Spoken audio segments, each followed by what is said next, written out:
오늘 본문은 네 번째 재앙에 관한 이야기입니다. 이제 하나님은 온 애굽 땅에 파리 때를 보내시는데, 실제로 애굽의 파리와 우리가 알고 있는 파리가 똑같냐? 그건 아닐 수도 있어요. 그런데 제가 예전에 한번 이 할머니 댁 시골이라고 부르죠. 그런데 이 파리 떼가 얼마나 무서운지를 알았어요. 그 끈끈이를 이렇게 벽마다 이렇게 천장마다 다 부셔놨는데, 그 무수한 끈끈이에 정말 셀 수도 없는 파리떼가 득실거리는데 그 어린 나이에 무서워서 잠을 못 잔 경험이 있거든요. 그러니까 이 파리떼라는 거는 파리떼가 얼마나 무섭나, 이것보다는 그냥 이게 정말 이 궁전과 집집마다 가축대마다 다 들러붙었다고 하면요, 그건 일상생활이 불가능한 수준의 어떤 재앙일 겁니다.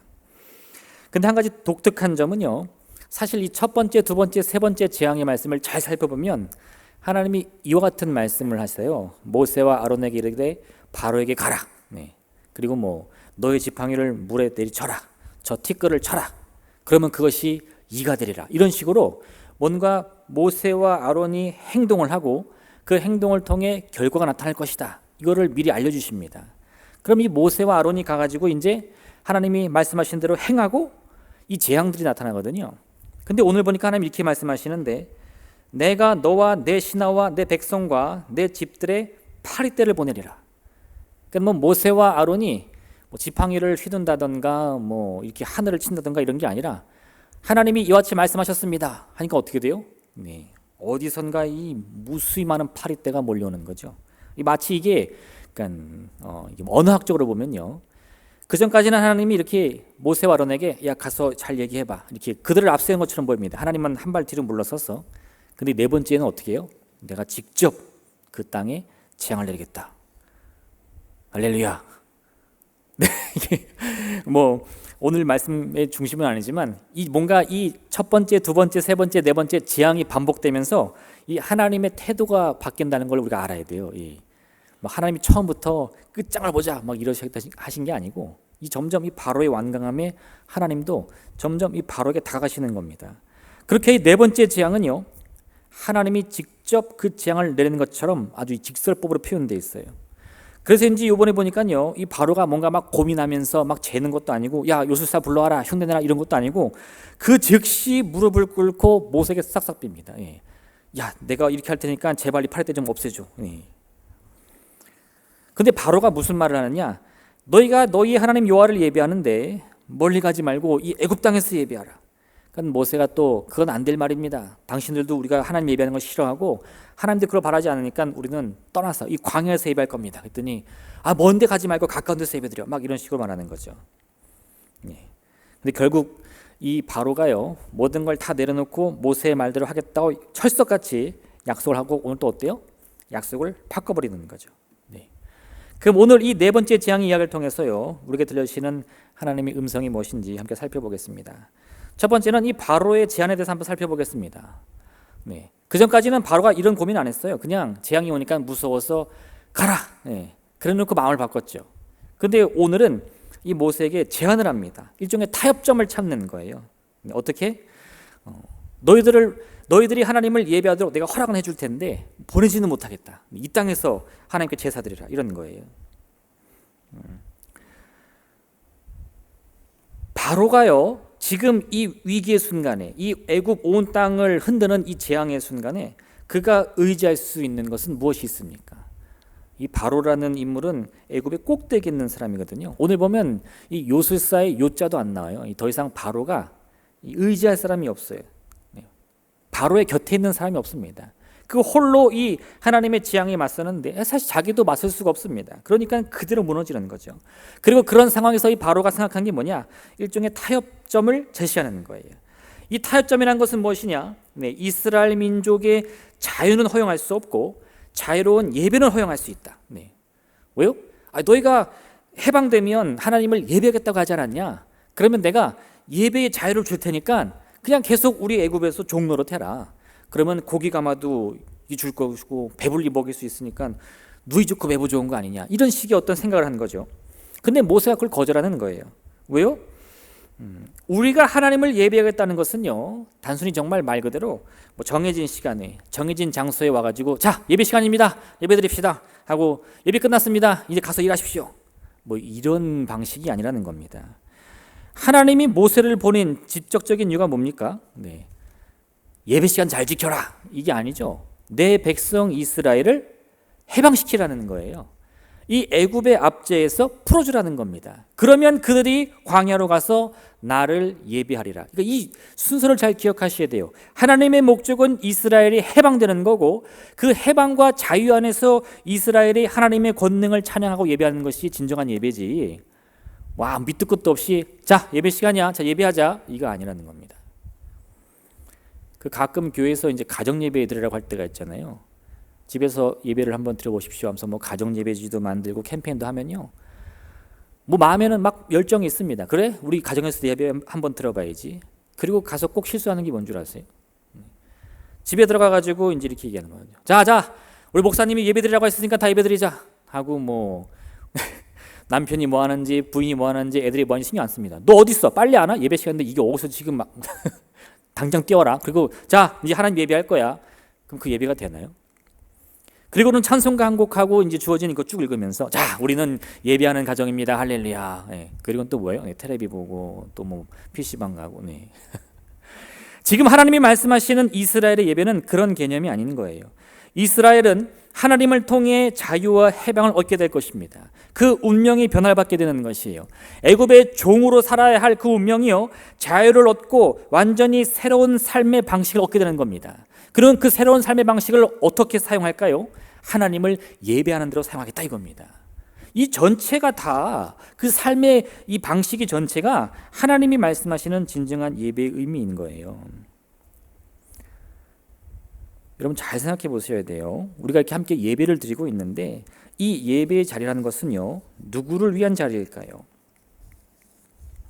우리는 때로 이 예배로 인해서 우리가 뭔가 하나님께 큰 일을 했다라는 생각을 하게 됩니다. 아, 내가 오늘 이 수요 저녁 바쁜 날 시간 쪼개가지고 왔으니까 하나님이 뭔가 큰 일을 얻으셨겠지, 큰 일을 얻으셨겠지. 할렐루야, 할렐루야.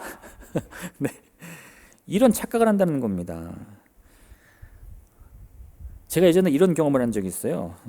우리 막내가 이제 유치원 다니니까 글을 조금 써요. 네. 뭐 명필이라는 얘기가 아니라 정말 글을 조금 씁니다. 이제 그림 그릴 수준으로 쓰는데, 그런 실력으로 이렇게 종이 A4지 아주 하얀 종이 아무것도 없는 거에다가 뭐 아빠 사랑해요, 아빠 최고예요, 막 이런 말들을 어떻게 썼어요. 그리듯이 썼어요. 그리고 그거를 정말 어디서 봤는지 이렇게 이쁘게 편지지 접는 법으로 하나하나 정성스럽게 접더니 저한테 가져오더라고요. 아빠 이거 받아봐. 네. 제가 이렇게 펴보니까 정말 거기에 이렇게 막 삐뚤빼뚤한 막 암호 같은 글씨로 뭐 아빠 사랑해 있잖아요. 너무 기분이 좋잖아요. 우와 너 대단하다, 이거 아빠 위해 쓴 거야 막 그랬죠. 그리고 제가 다시 고이 접은 다음에 우리한테 다시 돌려줬어요. 그때 아이가 그걸 받으면서 저렇게 동그랗게 쳐다보더니 이렇게 말하는 거죠. 왜? 이거 필요 없어? 네. 그러니까 지금 이 아이는 이 편지지를 전달하는 것만이 아니라 그것이 아빠에게 뭔가 큰 도움이 된다고 생각을 하는 거예요. 뭐 물론 그것으로 해서 기뻤습니까? 누가 묻는다면 엄청 기뻤죠. 엄청 행복했죠. 근데 그 질문을 이렇게 한번 바꿔서요, 그 편지는 정말 필요한 것이었습니까? 라고 묻는다면 제가 어떻게 대답해야 될까요? 뭐 그걸 받았더니 갑자기 막 제 지혜가 막 넘쳐나고 막 힘이 넘쳐나고 육신의 이 건강이 막 회복되고 막 그런 일이 일어날까요? 네, 그런 건 아니죠.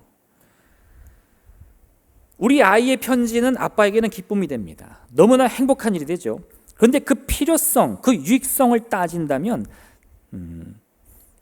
뭐 대답하기가 좀 어렵죠, 그죠? 아빠 된 마음으로 아니라고 말하기는 좀 어렵고, 어쨌든 대답하기는 좀 어렵습니다. 네. 바꿔 말해보겠습니다. 우리의 예배가 하나님이 기뻐하시는 예배인가? 물론 그렇습니다. 그런데 이 질문을 바꿔서 하나님의 필요를 채우는 예배인가? 하나님의 유익을 위한 예배인가? 라고 질문을 바꾼다면요, 대답하기 쉽지 않습니다. 왜요? 하나님은 누구의 도움을 필요로 하는 분이 아니기 때문에 그래요. 그러므로 우리와 하나님과의 관계에 있어서요, 이 예배의 필요성이라는 것은 어디에 있느냐? 왜 그 아빠가 이 아이의 이 삐뚤빼뚤한 글씨를 보면서도 행복할까요? 왜 힘을 얻을까요? 아이를 사랑하니까, 그 아이와 깊은 관계를 맺고 있으니까.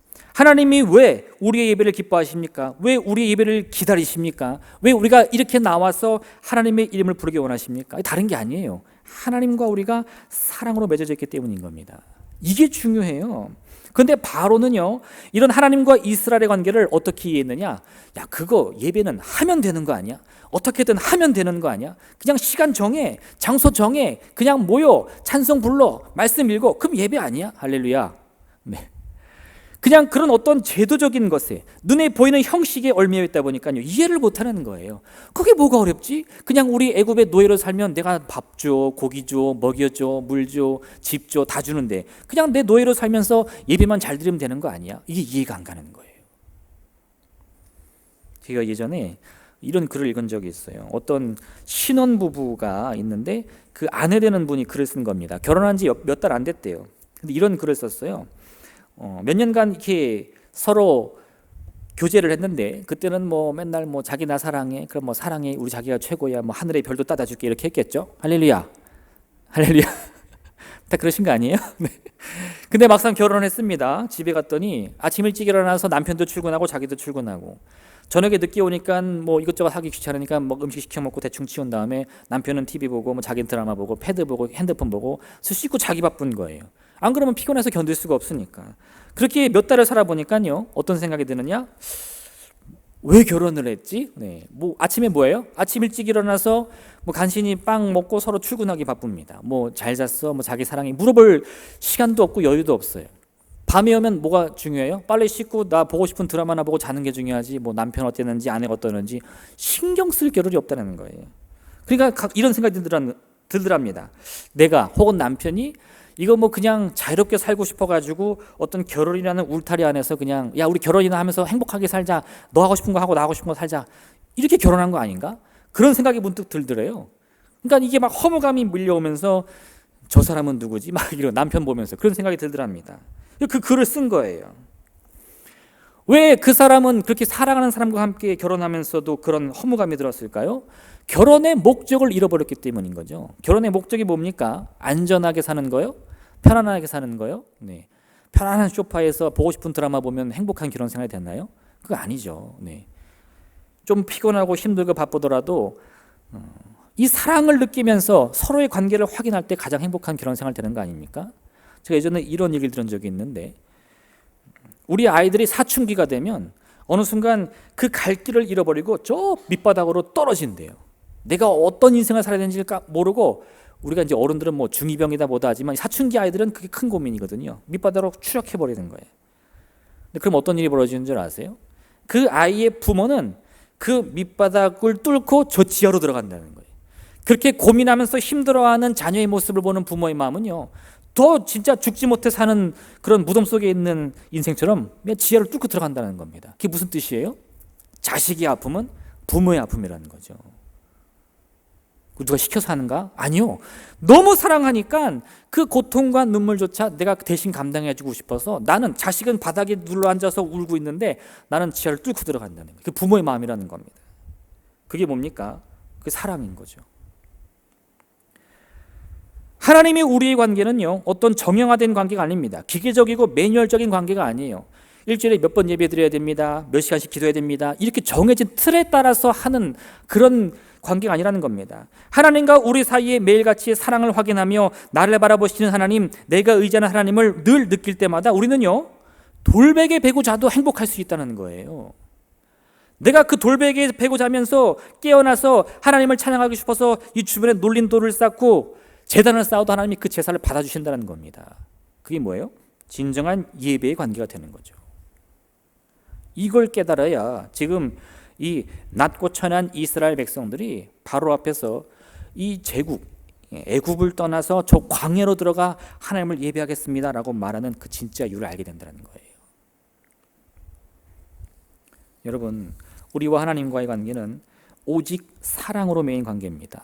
그게 사라지면 아무 소용이 없어요. 아무리 한 집에 살고 같은 공간에 있어도요, 아무 상관이 없습니다. 비록 멀리 떨어져 있고 가끔 일주일에 한 번, 한 달에 한 번 얼굴을 볼지라도 그 마음의 애틋함과 사랑이 영원히 지속되는 한 우리는 마음이 설레일 수 있죠. 광야에서 드리는 그 예배야말로 참된 예배로 감사히 고백할 수 있다는 겁니다. 이 귀한 예배의 열정을 회복하시길 부탁드립니다. 두 번째, 여러분, 약속의 가치가 무엇인가? 우리는 또한 오늘 이 본문을 통해 그걸 살펴봐야 됩니다. 왜요? 오늘 바로를 보니까요, 또다시 약속을 뒤집어 버렸어요. 이게 어떻게 가능한가? 네, 약속의 가치를 우습게 여기기 때문인 겁니다. 근데 사실 이유가 있어요. 바로가 약속을 우습게 여기는 이유가 있습니다. 왜요? 약속이라는 거는 뭐냐? 약속은 둘이 하는 거잖아요. 우리 몇 시에 만나? 우리 함께 이거 하자 라고 했을 때 서로가 약속의 책임을 같이 져야 됩니다. 그래야 그 약속이 함께 이루어질 수 있어요. 그런데 그 약속이 이루어지려면 서로 약속을 하는 그 상대방이 비등비등한 관계여야 됩니다. 친구 관계, 네, 혹은 동료 관계여야지 이게 이루어지지. 이 사장님과 부하와의 관계, 약속, 할렐루야, 이게 잘 이루어지든가요? 사장님이 월급 올려줄게 열심히만 해, 뭐 잘 이루어지든가요? 혹은 부모와 자녀 간의 약속. 제가 또 제 고백을 하나 할게요. 할렐루야. 네, 오늘 무슨 날인가? 제 얘기를 되게 많이 하는데 제가 초등학교 1학년 때예요. 처음 학교를 들어갔는데 그땐 국민학교였죠. 저희 2살 위 터울에 형님이 있는데 제 형제거든요. 저희 형이 어렸을 때부터 공부를 하니까 엄청 잘했어요. 예. 뭐 그 스토리 또 얘기하자면 엄청 긴데 진짜 잘합니다. 그냥 빈말로 하는 게 아니고 수학 경시대 나갔는데 전국에서 2등 했어요. 네. 몇 번 그랬습니다. 네. 그러니까 저는 이제 저희 집에서 어떻게 보면 약간 돌연변인 거죠. 뭐 반에서 1등 뭐 한 적도 별로 없지만 해도 별로 뭐 티가 안 나요. 뭐 전국에서 1, 2등 해야지 티가 나지. 근데 초등학교 1학년 들어가니까 이제 저희 형님은 네, 수 아니면 안 받아. 우는 없어요. 아예 없어. 네. 그러니까 저희 아빠가 이렇게 얘기하는 거예요. 야, 너도 1학년 들어갔는데 한번 올수 받으면 아빠가 10,000원 줄게. 네. 뭐 지금이야 10,000원 그러면 10,000원인지 그 당시 10,000원, 제가 1학년 85년도거든요. 1985년도. 그때 10,000원이면 어마어마한 돈이잖아요. 네. 그러니까 뭐 아무리 초등학교 1학년이지만 눈 돌아가죠, 그죠? 어떻게든 맞아야 돼. 그 진짜 열심히 공부를 했습니다. 그리고 기적같이 저도 올수를 맞았어요. 1학년인데 뭐, 그죠? 그러니까 이제 막 기대라는 거죠. 이제 아빠 지갑에서 10,000원짜리 크게 나오겠구나. 그걸 내가 받으면 뭐 쓰지? 뭐 그때는 뭐 아이스크림이 막 50원, 100원 이랬으니까 뭐 배 터지게 먹어도 뭐 진짜 배가 터질 지경입니다. 근데 상상만 해도 너무 즐거워요. 정말. 그리고 그 성적표를 갖다 주니까 저희 아버지가 10,000원짜리를 쓱 꺼냅니다. 꺼냈는데 움직이질 않아. 그러더니 어디선가 엄마가 나타나죠. 그리고 엄마 아빠가 저를 이렇게 살살 구슬리는 거죠. 야, 네가 큰 돈 받아서 뭐 하겠니? 이거 나중에 크게 쓸 일 있으니까 이거 저금하자. 네 이름으로 된 통장 하나 만들어 놨어. 그거 이거 넣으면 엄마 아빠가 잘 뒀다가 나중에 줄게. 이거 네 돈이야. 이건 네 거 맞다니까. 뭐 1학년짜리가 뭘 하겠어요. 그런가? 뭐 그런가 보지. 알았어요. 했어요. 그리고 돌이켜보니까 제 손에 들어온 돈은 얼마예요? 한 푼도 없지. 그 통장이 있는지 지금도 확인을 못했어. 전설 속에 있는 통장입니다. 제 이름으로 된 통장. 거긴 어딘가 10,000원이 있을 것 같아요. 네. 그렇게 부모님은 약속을 지켰지만 아이인 저 입장에서는 약속을 지켜진 건가요? 네. 지금 와서 하는 얘기지만 너무 속이 상하네. 지금 생각해도. 왜 이런 얘기를 하느냐? 부모와 자녀와의 관계에서 우리 부모님들, 네, 자녀와의 약속을 얼마나 잘 지키십니까? 여러분의 입술로 나온 그 말들 우리 아이들이 어떻게 생각하냐고 여러분이 함께 느끼냐 이거예요. 우리 아이들은요, 그 말이 정말 진리인 것처럼 느껴요. 특히 요즘에 제가 느끼는데 우리 넷째 아이가 그렇게 기억력이 좋아요. 아빠가 뭐 음료수 하나 사줄게 이렇게 얘기하잖아요. 그럼 그거를 사줄 때까지 입에 달고 살아. 밥을 먹다 갑자기 근데 아빠가 음료수 사준다 그랬지? 이렇게. 그러니까 제가 그거를 진짜 사주고 나서 그냥 빨리 끝내야지, 안 사주면 이건 뭐 거짓말쟁이 되니까 견딜 수가 없습니다. 근데 여러분, 제가 왜 이 얘기를 하느냐? 약속이란 것은 어떻다고요? 둘이 비등한 관계에 있어야 이루어지는 거예요. 이 힘의 관계가 무너지면요, 약속의 가치도 무너집니다. 내가 힘이 더 세? 내가 가진 게 더 많아? 그러면 약속이 우스워 보여요. 뭐 쟤랑 약속 내가 그까짓 거 그냥 뭐 슉 뒤집어 버리는 거죠. 바로가 모세랑 약속을 합니다. 그럼 모세와 그 약속을 지킬 이유가 뭐가 있습니까? 바로가 뭐가 아쉬워요? 그냥 뭐 속된 말로 수틀리면 그냥 군대 보내는 거예요. 그 이스라엘 사람들 다 죽이는 거예요. 뭐 한번 그랬잖아요. 사나이면 태나면 다 죽여라. 뭐 그런 경험도 있겠다. 그거 무섭지 않습니다. 근데요, 가난하고 힘없는 사람들요, 아주 작은 약속도 이게 얼마나 큰 무게와 책임으로 들어오는지를 몰라요. 예전에 이런 얘기 많이 들었는데 자기 이름 석자 마음대로 쓰지 마라. 네, 이 무슨 뜻이에요? 누가 이렇게 사인 좀 해주세요. 그럼 사인 마음대로 해요, 안 해요? 그거 안 된다는 거야. 잘못했다가 빚보증 잘못 쓰면 그냥 패가망신한다는 겁니다. 그런 얘기가 왜 나와요? 힘 있는 사람들, 가진 사람들 안 무서워요. 아이 빚보증 서주면 되지. 내 돈으로 갚아주면 되지. 가지지 못한 사람들이요, 그 이름 석자 잘못 써가지고 인생이 그냥 무너진다는 겁니다. 이게 약속의 가치인 거예요. 세상이 말하는 약속의 가치는요, 누가 힘 있느냐를 따지는 거지 실제로 그 약속 자체의 가치를 누구도 인정해 주지 않습니다. 한 사건이 있었는데 12살 먹은 한 소년이 교통사고로 아버지를 잃었어요. 어머니는 베트남 사람이었는데 아버지가 죽자 아무 소리 소문 없이 그냥 비행기 타고 베트남으로 사라져 버렸습니다. 연락도 되지 않아요. 근데 사고가 난 다음에 보험사에서 와서 보니까 이분이 보험을 들어놔가지고 사망보험금이 1억 5천만 원이 있어요. 이걸 어떻게 했느냐? 보험사에서 면밀히 검토한 후에 1억 5천만 원을 이 아들에게 다 주면 되는데, 이거는 엄마와 아빠의 몫을 나눠야 되니까 6대 4로 쪼개서 6에 해당하는 9천만 원은 아들에게 주고 6천만 원은 엄마에게 줘야 됩니다. 이렇게 말하는 거예요. 근데 엄마 지금 어디 있어요? 베트남에. 연락이 안 된다는 거야. 그럼 그 6천만 원을 보험사가 그냥 가져갑니다. 그리고 또 얼마 있다가요, 이 보험사에서 사고 처리하는데 비용이 2,700만 원이 들었대요. 그러면서 그 돈을 갚으라고 구상권 청구를 합니다. 근데 구상권 청구가 문제가 아니라 그게 뭔지도 모르는 이 아이가, 12살짜리 아이가 뭐가 알겠어요. 뭐 소송장에 날라도 아무 대응을 못하니까 그 돈을 갚을 의지가 없다고 판단해서 재판을 걸어서 이긴 다음에 연 12%의 이자를 더 내야 된다고 하는 거예요. 그럼 갑자기 이 아이는 자기도 모르게 수천만 원의 빚을 떠안게 된 거예요. 그리고 그건 계속 이자로 불어납니다. 근데 그게 세상에 알려지니까 막 사람들이 공분을 샀죠. 이런 일이 왜 벌어졌습니까? 이 보험사라고 해서 모르는 게 아니에요. 12살짜리 애가 뭘 알겠어. 모르는 게 아니에요. 그런데 이 법을 면밀히 살펴보니까 이 법대로 해서 저 아이를 이길 수 있는 방법이 있는 거예요. 이 법대로 재판을 걸면 우리가 저 아이한테 돈을 받을 수 있는 방법이 있는 거예요. 그럼 그걸 다 해버리는 겁니다. 이게 뭐예요? 그게 세상이 생각하는 약속의 가치인 거죠. 일개 노예에 불과한 이스라엘 사람들과 한 약속이요, 무슨 가치가 있습니까? 가치 없어요. 그냥 뒤집어 버리는 거예요. 근데 여러분, 그게 실수입니다. 왜요? 그 약속의 가치를 세상 사람들은 자기 마음 먹듯이 뒤집을지 모르겠지만 하나님은 바라보고 계시기 때문에 우리 입술로 한 그 약속의 가치를 하나님은 기억하시며 그걸 하나님이 지키시기 때문인 겁니다. 하나님은 어떤 분인 줄 아세요? 하나님은 우리와 약속하시는 분이에요. 내가 너에게 이와 같은 일을 하겠다. 축복을 약속해 주시죠. 은혜를 약속해 주시죠. 구원을 약속해 주시죠. 근데 세상의 법칙대로 생각해 보십시오. 그럼 하나님은 어떤 하나님 돼야 돼요? 이거 뭐 우리가 조금이라도 어기면요, 너 그거 못해? 에라, 확 뒤집는 거예요. 에라, 지옥에 나가라, 이렇게 되는 거예요. 근데 그런다고요? 아니요. 우리 하나님은 약속을 할 때요, 독특한 방법이 있습니다. 우리는 이렇게 약속하죠. 내일 이렇게 하자. 너 알았어? 꼭 기억해? 너 꼭 기억해야 된다. 계속 확인을 해. 왜? 네가 지켜야지 나도 지키지. 근데 우리 하나님 그렇게 안 하세요. 내가 이것을 약속하겠다 땅땅땅 하고 자기 혼자 지키시는 거예요. 왜요? 하나님이 그 약속의 가치를 누구보다 잘 알고 있기 때문에. 우리는 약속을 어기지만 하나님은 약속을 어기지 않습니다. 우리는 약속의 가치를 모르지만 하나님은 그 가치를 홀로 지켜가시는 분이세요. 그게 하나님이 우리와 하는 약속의 진짜 의미입니다. 그래서 우리도 함부로 약속을 어기면 안 된다는 거예요. 이사야 43장 25절에 같이 말씀하는데, 나는 나를 위하여 내 허물을 도말하는 자니 내 죄를 기억하지 아니하리라. 이사야 48장 9절은 이같이 말씀하는데, 내 이름을 위하여 내가 노하기를 더디할 것이며 내 영광을 위하여 내가 참고 너를 멸절하지 아니하리라. 여러분, 우리에게 주어진 이 구원의 약속의 기준이 어디인 줄 아세요? 하나님께만 있는 거예요.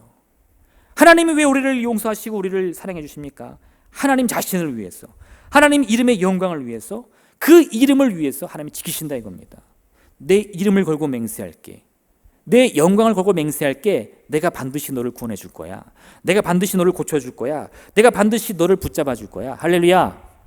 그 약속의 근거가 다 하나님의 이름, 하나님의 영광, 하나님의 존재, 거기서 나오는 거예요.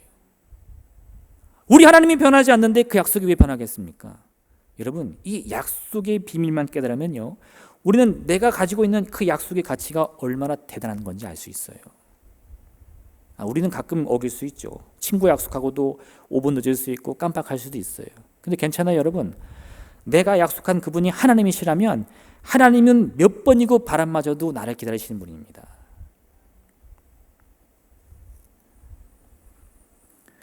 우리에게 은혜 주시고 복 주시는 하나님이 그 약속의 의미를 꼭 마음에 새기시길 부탁드립니다. 이건 여러분, 우리는 하나님과 대등한 관계가 될 수 없어요. 근데 놀라운 것은 하나님이 우리가 약속한다는 것은요, 하나님이 우리를 대등한 관계로 높여주시겠다는 뜻이에요. 결국은 그걸 통해 하나님이 명령하고 강압적으로 하는 것이 아니라 약속을 통해 주님의 뜻을 우리와 함께 이루겠다는 뜻입니다. 오늘의 귀한 은혜를 꼭 기억하시길 부탁드립니다. 마지막 세 번째, 이스라엘을 주인공으로 삼으시는 하나님을 우리가 또한 깨달아야 됩니다. 이 네 번째 재앙에서 우리가 주목해야 될 것은요, 이제 하나님이 이 네 번째 재앙을 명하시면서 이렇게 말씀하시는 거예요. 그 재앙이 이스라엘 민족이 머물고 있는 고센 땅에는 임하지 않을 것이다. 나는 내 백성이 거주하는 고센 땅을 구별하여 그곳에는 파리가 없게 하리니 이로 말미암아 이 땅에서 내가 여호와인 줄을 내가 알게 될 것이라. 지금 하나님은 누구를 위하여 이 바로와 맞서고 계십니까? 네, 이스라엘을 위해서죠. 그럼 하나님이 이루시는 이 출애굽의 놀라운 일들은 누가 이루고 계십니까? 하나님이 직접 하시는 거죠.